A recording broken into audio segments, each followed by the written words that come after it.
Hi guys, welcome back to Tiger MILF podcast.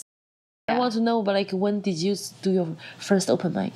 Maybe like 7 years ago. Wow.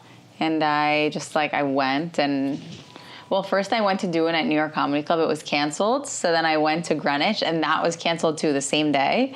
So I went to Karma Lounge, which is on the Lower East Side. I don't know if it still exists. And there was like 10 people there. It's the third one I tried to go to that day because I was like, I need to go to one. Third time is a charm. Yeah. And I bombed. I talked so fast. And then I was like, I got to do it again. And I went the next day. And I just kept going every day. I was thinking about it today, and I'm just like, you just have to love it so much to start. Like, because people always ask, they're like, how do you get into stand-up comedy? And I'm like, well, you just have to start going to open mics. But like, then when I think about it, I'm like, you have to love it. Like, you have to love going to open mics because you have to go to so many of them every single day, multiple times a day, and you have to be just completely obsessed with it. Yeah. And if you're not, then it's not going to go anywhere because that's really like how it happens. Like, you just go and you go and you go, and then you produce a show, you start meeting people. But it's like weird, like when I look back and I think about like this just started because I started going to open mics. It's because like, you love it. Yeah, it makes me feel more proud when I think about my career starting from nothing, being like, it really did start from nothing.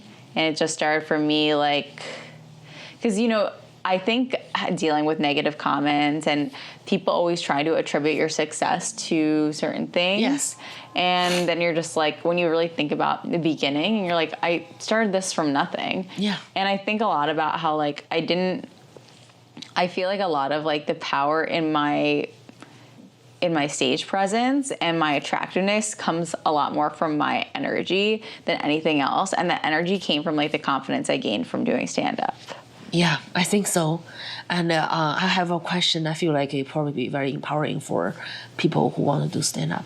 When was one of the worst moments in comedy in your career, pursuing just nothing goes right in that day? Just like the moment you're like, oh my God, what the fuck I'm doing to myself? Like, is there a moment that you want to give up and then you're like, no? Like a bad show?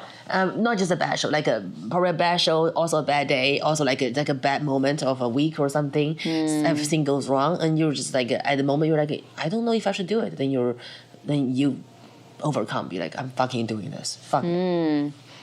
There's so many of those. Right? It's hard to pick one. Yeah.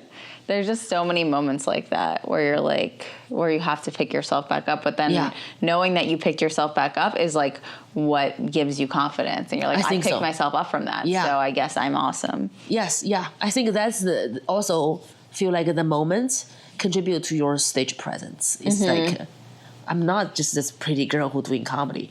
I paid my dues. Like, I've been through shit, and I had to really look into like, should I just keep going or give up?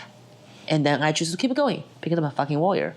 Right. And that's, I feel like when we fall and we pick us up, that you gain something from it. There's a certain light you have it when you are on stage being psychotic or just like saying crazy shit and saying things like it holds more weight. It's because this is not catered to me.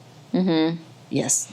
There's almost a moment when like the audience isn't going your way where you're like, all right, I just don't give a fuck right now. And then you act like you don't give a fuck, and it starts to go your way. Yeah, because it's like, I know what I'm doing, like, you're lucky to be here.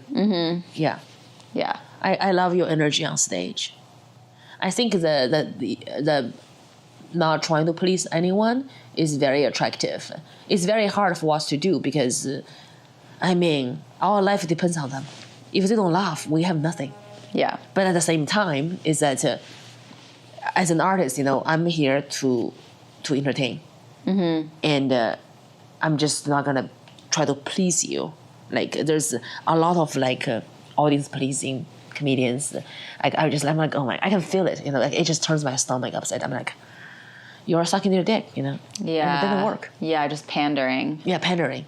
Yeah. trying to I feel like people do that by being overly edgy and by being overly PC. Like it's on both sides. Yeah, I feel like they try to be overly edgy, not because they believe in what they say, because they think it's the cool thing to do. And that pisses me off. Same. Yeah, I'm like, you don't believe in that. You don't actually feel that way. You're saying that because like that makes you hacky. look cool. Like I feel like it's become very hacky. And this is the worst thing. Like, it's like saying the N word, like a chink. It's crazy. I'm like, But it's not. you're not Chappelle. Chill the fuck out. And also, like, even if you were to take away all the racist elements, it's like it's just not original. It's not like original. A new idea. It's not. It's not telling me anything about you. It's just not.